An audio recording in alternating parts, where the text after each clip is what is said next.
प्यारे बच्चों, पिछले लेक्चर में हमने 13.6 के 6 सवाल तक किए थे और अगला सवाल 13.6 का देखिए, इसमें कहा गया कि शीशे की एक पेंसिल यानी लेड पेंसिल जो है लकड़ी के एक बेलन के अभ्यंतर ग्रेफाइट से बने ठोस बेलन को डालकर बनाई गई है।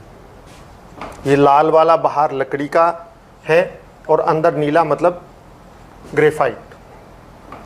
लकड़ी का इसका व्यास जो है 7 मिलीमीटर है।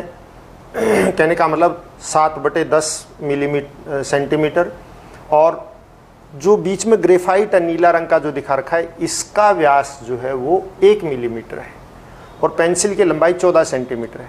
हमने लकड़ी का आयतन भी निकालना और ग्रेफाइट का आयतन भी। तो देखिए दोनों क्या है, बेलनाकार है। हम ग्रेफाइट का आयतन तो 1 मिलीमीटर व्यास लेकर निकालेंगे और लकड़ी का आयतन निकालने के लिए क्या करेंगे, पूरी पेंसिल का आयतन निकालेंगे 7 मिलीमीटर व्यास लेकर। उसमें से हम ग्रेफाइट का आयतन घटा देंगे तो लकड़ी का आयतन बच जाएगा। तो आप देखिए पेंसिल का व्यास, पेंसिल का व्यास 7 मिलीमीटर। तो पेंसिल की त्रिज्या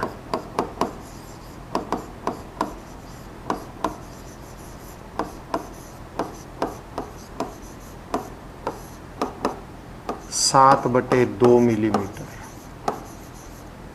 मतलब 7/20 सेंटीमीटर, क्योंकि लंबाई सेंटीमीटर में है, ये करेंगे। अब आप देखिए पेंसिल की लंबाई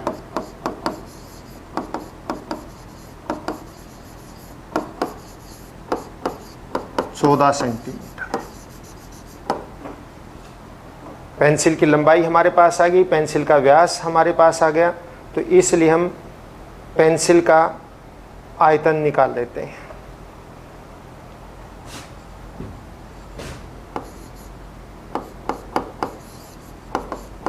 पेंसिल का कुल आयतन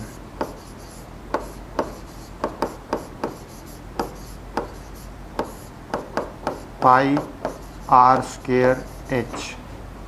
पाई जो है 22/7, r² मतलब 7/20 गुना में 7/20, h मतलब 14।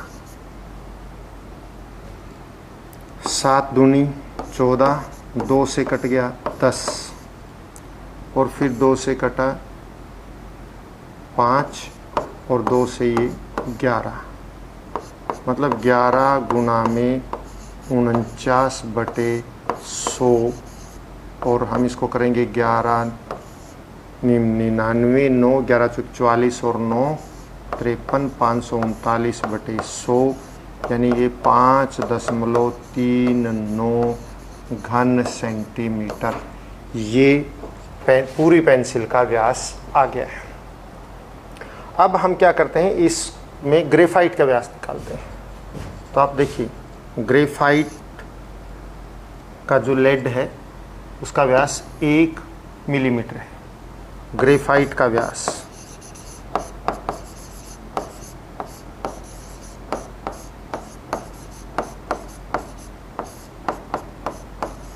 1 मिलीमीटर।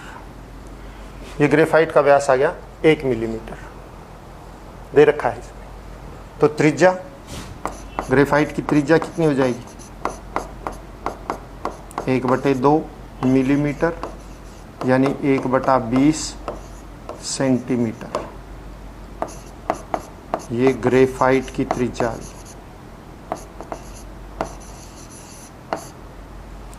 तो ग्रेफाइट का आयतन निकालो, लंबाई तो वही रहेगी।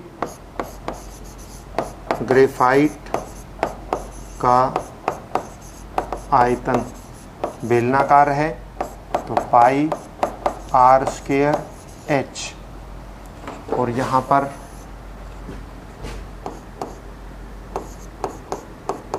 ग्रेफाइट का आयतन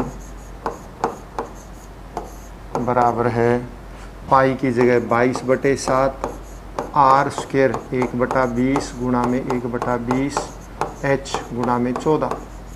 देखिए लंबाई वही, ग्रेफाइट की लंबाई और पेंसिल की लंबाई दोनों बराबर होती हैं।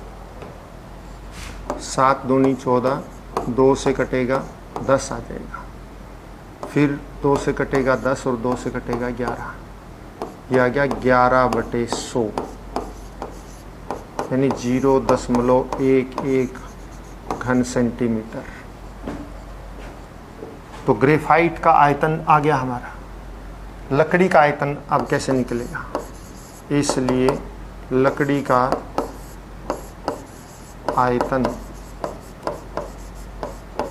पेंसिल का कुल आयतन यानी कि 5.39 माइनस ग्रेफाइट का आयतन, तो आ गया 5.28 घन सेंटीमीटर।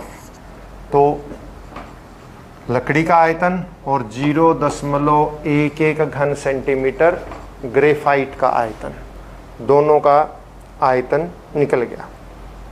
और इसके बाद अगला सवाल, अंतिम सवाल इस एक्सरसाइज का, एक अस्पताल में एक रोगी को प्रतिदिन 7 सेंटीमीटर व्यास वाले एक बेलनाकार कटोरे में सूप दिया जाता है।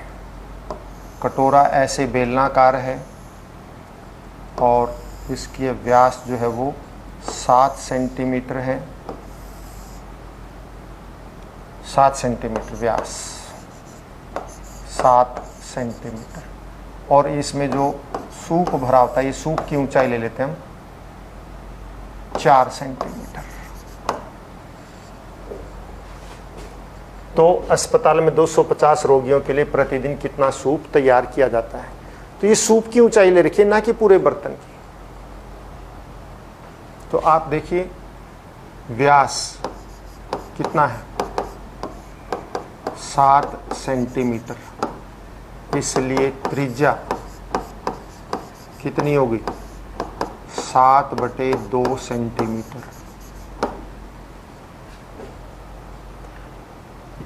ऊंचाई कितनी है, ऊंचाई 4 सेंटीमीटर। अब इसका आयतन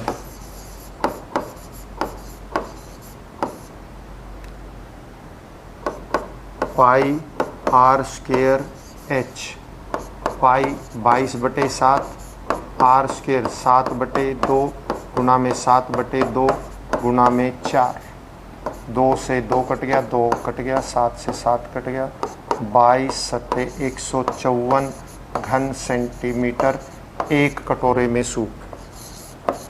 एक कटोरे में सूप ये है। तो कुल सूप कितना हो जाएगा,